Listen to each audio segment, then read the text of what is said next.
Okay, so in jobh tomaid coinbhéarta mír 9.2 Uillinneacha triantáin lehanach 153. So scríb mé an seo in san lehanach one note gur cheart doing an tólas go léir an seo a scríbad cúpla nótaí. Agus na rátas fuhu comá, so cilín na rátas ná na rudí seo. So scríb na rudí seo go léir in aice le gach léróid comá. Okay? So sin cad atá mé caint faoi méallar sin. Tá sé an táchtach. Okay, so táid dús chun caint méallar triantáin. So seo triantáin, tá 3 slása agus tá 3 uilinn A, B agus C. Agus tá is gné seo ó bunscoil gohfuil 1.8 ins na 3 uilinn atá I triantáin. Okay, so sa míonn siad go léir sús. Má tá an ceann seo 60 agus má tá si sin 7 caithfidh go bhfuil si sin 50. Ar 50 7 sin 1.20 agus 60 sin 1.8. Caithfidh go sa míonn siad go léir sús go bé uilinn atá agad. Caithfidh go bhfuil siad i gcónaí cormla 1.8. Rud ag an eile atá róscring. So go mbíonn an uilinn seachtrach I triantáin. Uilinn C seo. Tá sé lasmuid an triantáin, so tá sé lasmuid. Níl sé in bheanach, tá sé seachtrach. Tá sé sin ar cóhvéid leis na dá uillinneacha seo. Agus déanann sé sin céaldúin, mar tá is agin go bhfuil C agus é seo cormla 1.8 de bhór gur lína díreach é seo. Agus is agin go cumá go bhfuil A agus B agus é seo cormla 1.8. So déanann sé sin céal go bhfuil an méid atá an C corm leis é seo agus é sin. Okay. So seo an uilinn seachtrach ar cóhvéid le sim an dá uillinneacha in bheannacha. 2 internal angles in bheannach. But níl siad in aice leis. Tá siad ór córach. They're opposite. Okay, ór córach agus internal. So scríbe sin I cúpla nótaí, comála sin, 3 píosa ólas an seo. So seo triantáin a bhfuil 3 slása agus tá siad go léir ar cóhvéid. So tá é seo agus é sin Tá siad an méid céine for the same length. So tá na 3 slis ar cóhvéid nó ar quad, agus na 3 uilinn ar cóhvéid nó ar quad. So éon uair a bhfuil 3 slása ar quad, cílíonn sé sin go bhfuil na 3 uilinn ar quad. Agus de bhór go sa míonn siad go léir sús chuig 1.8, 1.8 roinnt ar 3 sin 60. So caithfidh go bhfuil na 3 uilinn ar cóhvéid le 60. Ok, triantáin cócosach sin agus saolaíonn go bhfuil duine an seo agus an gá cos agus sin iad na dá uilinn atá ar quad agus seo iad na gá cos atá ar quad. Ok, so sin an duine ag seasamh má tá na gá taobh an seo ar quad cílíonn sé sin go bhfuil an dá uilinn sin ar quad comá. Ok, so cílíonn sé seo go bhfuil an míorlíne seo ar cóhvéid lei sin. Sin an triantáin cócosach. Anis tá triantáin drabhnéileach agin. So triantáin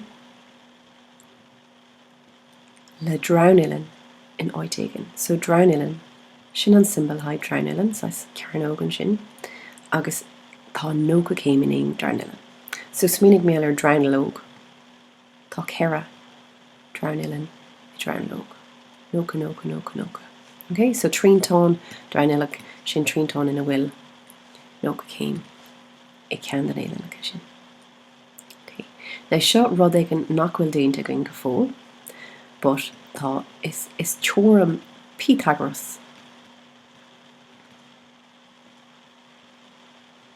Pythagoras theorem. Agus bhfuilm just go scríbigh sibh é sin isteach agus nu meid can caint faoinmh. Tá na caint níos mó faoi sa tríomhlín. Okay, so luigh mé gur teoirim é sin. So cad é teoirim? Well, So tá can coint níar seo sampla den teor, but is teorm rud aigen atá ar ólas agin savata. Three úsáid of as logic, so we use logic agus axiom. So axiom sin rudí atá ar ólas agin just ólas simply. So mar hampla is axiom é gohfuil ein céad céim Uillinneacha díreach. So that's all is simply.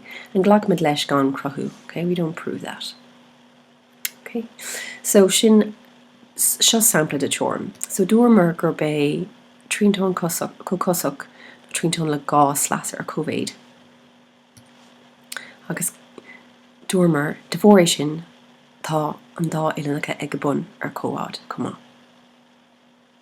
So is é sin an teorm. So má tá triantáin cosach agat, cílíonn sé sin go bhfuil na Uillinneacha ag an bun ar cóvéid.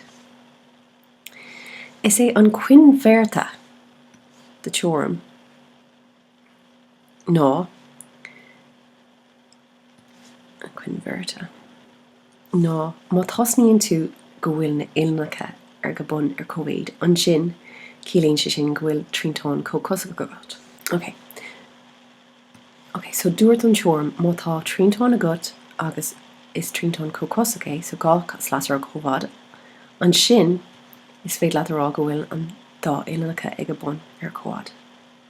Ach an coinbhéarta tasníonn tú leis an dárad sin. Tasníonn tú leis go bhfuil triantáin agat agus an dá Uillinneacha ag bun ar cóád an sin tá is agin gur triantáin cosach é. So is é sin an teorm agus seo é an teorm drimaráis an coinbhéarta. Okay, so tóg sios an tólas seo go léir i de cúpla nótaí agus beimid ag déanaíocht é hiiscint beimid ag dul-ráise ar rís sa tríomhaí. So níos déan cleacht in 9.2 ceiste hain agus a dó. Tá Uillinneacha 58 céim, 72 céim agus 1 céim. So níl is gan cad éin, but tá is gan go bhfuil é móra 58 móra 72 go simíonn siad go léir sús 5 1 mar is triantáin é. So an sin tá méid an Uillinneacha é móra an dárad seo. So céhhéad atá istigh an sin 1 trocha. An sin tá é chorm le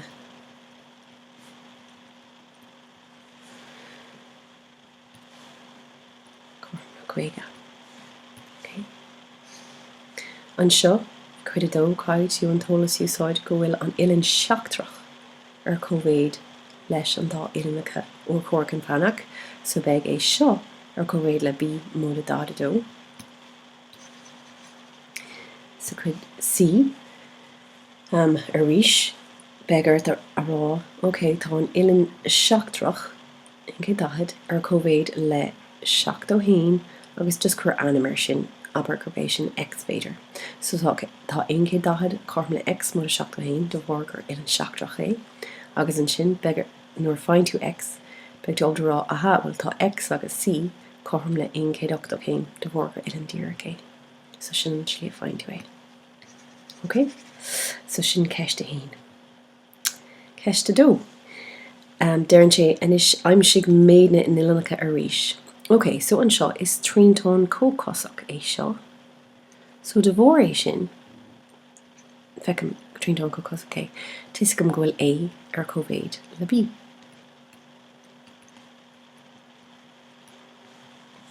Uillinneacha ar cóvéid le bí. Mar sin tuiscim go bhfuil dahad céim móra gá é, gá irid é chorm le 1 céad.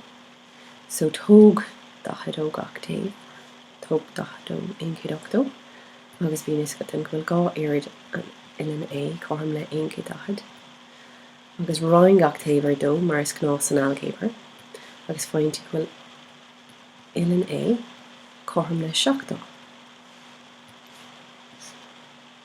Okay, so déan checker 7 sin 1 céad agus dahad sin 1 céad. Ok, so déanann tú an rud céine an seo. Dír go rud céine ach just tá sé 6 ar an taobh.